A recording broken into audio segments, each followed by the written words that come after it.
Following on from Sam Meredith's press review on Tuesday concerning China's manufacturing PMI flash, let's look to China's stock market and the crackdown on shadow lending. I'm joined today by Dr. Michal Meidan, Director and Founder of China Matters. Michal, China's shadow banks, increasingly wary of lending into a slowing economy, have turned to the stock market. What do Chinese policymakers hope to gain from luring millions of savers into the stock market, which some warn is already in bubble territory? I think the first thing we have to bear in mind is that the Chinese stock market is not driven by fundamentals.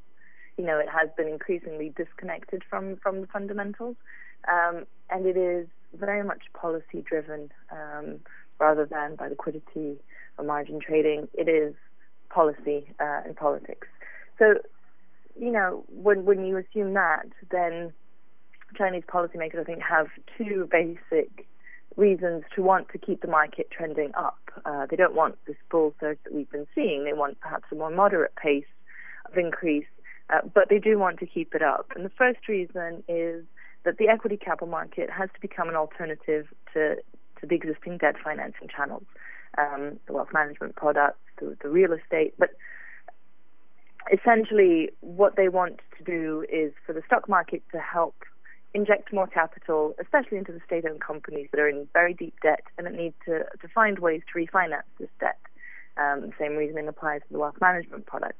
So the idea is to gradually create new lending avenues, but to also alleviate some of the burden on the Chinese state-owned banks and the commercial banks. The second reason is that it's a way of creating wealth for individual investors. And again, the Chinese stock market is very much driven by individual investors.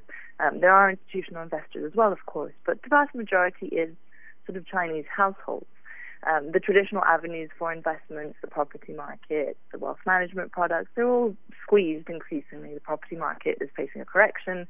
The stock market has become the new way to make money. Now, of course, that is also a very risky strategy because the dips and the corrections in the stock market can be disastrous for these households that are investing. So it's a very fine balance here that the government has to strike between keeping the stock market going, but at the same time trying to prevent it from sort of deflating out of proportion. So the corrections are probably going to continue, but that will be part of the sort of general upward trend.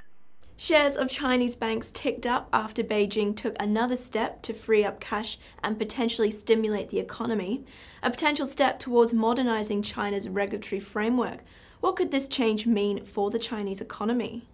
And I think we have to look at this change, sort of the attempt, the new legislation that will eventually scrap the loan-to-deposit ratios in the banks.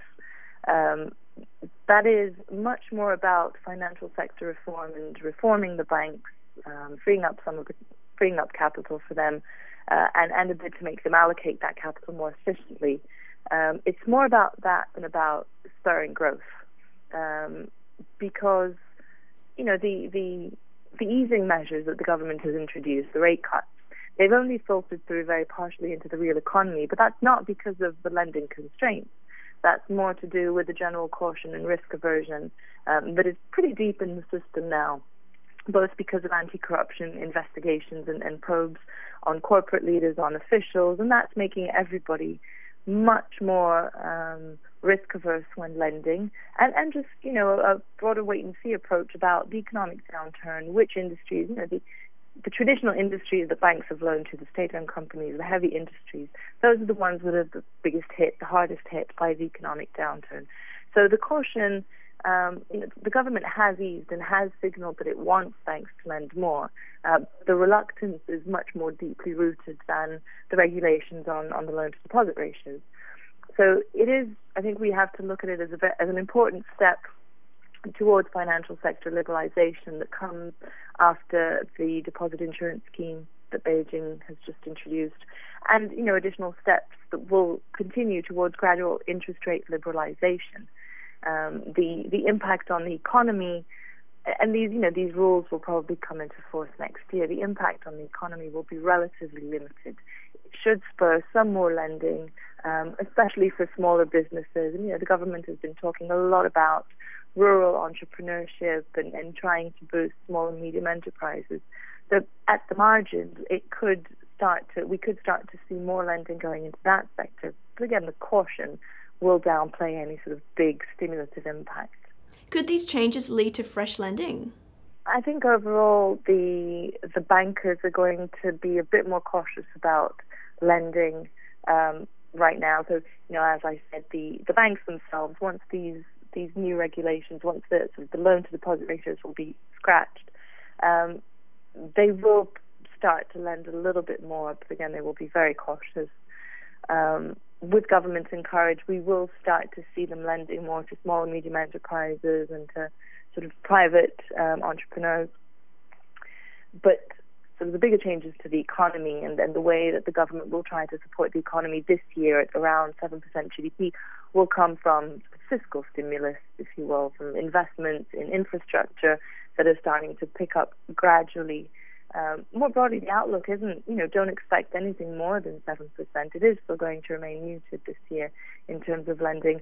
And I think the central bankers are going to adopt a sort of wait-and-see approach before they cut rates any further.